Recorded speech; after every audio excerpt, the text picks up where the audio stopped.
নমস্কার বন্ধুরা, আজকে রান্না হবে রুই মাছের ঝোল।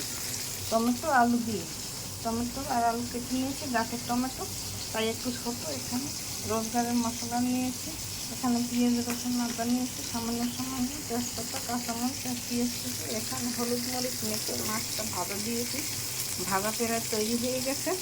এখন একটু তুলে নিয়ে আরেকটা কড়াই দিয়ে দেবো।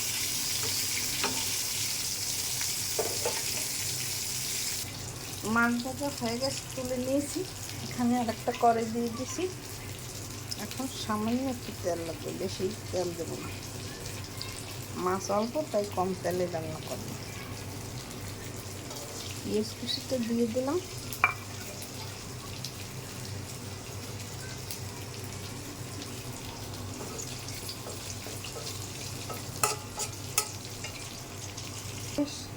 পেঁয়াজটা হালকা ভাজা হয়ে গেছে, এখন টমেটোটা দিয়ে দেবো।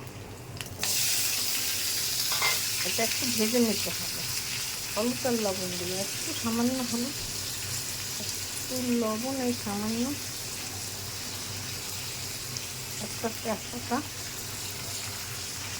এর সঙ্গে কাঁচামরিচ একটু ভেজে নিতে হবে হালকা।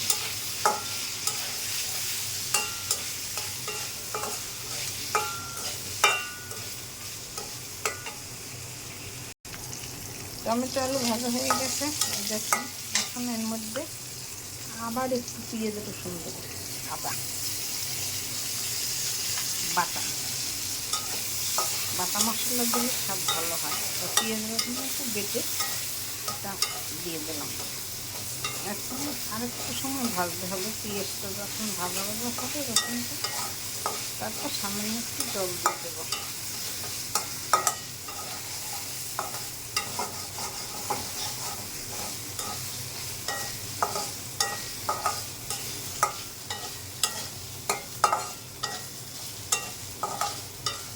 এই যে দেখুন, ভাজা ভাজা হয়ে গেছে।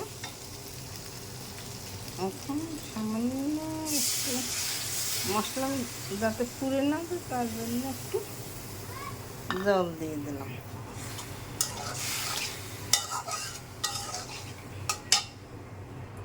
এই রোজগারের মশলাটা দিয়ে দিলাম।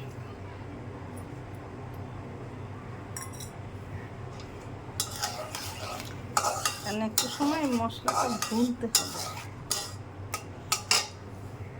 আর একটু এর মধ্যে তেল দিয়ে দেবো, সামান্য, বেশি না। ছেড়ে গেছে, এই যে মশলাটা তেল ছেড়ে গেছে। এখন মাছটা দিয়ে দেবো।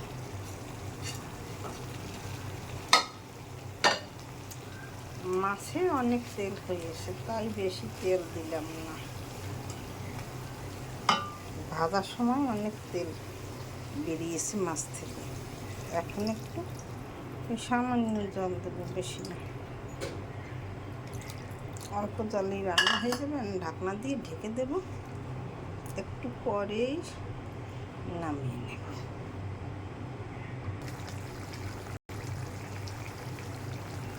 এই যে দেখুন, টমেটো দিয়ে আলু দিয়ে রুই মাছের ঝোল আমার রান্না করা তৈরি হয়ে গেছে।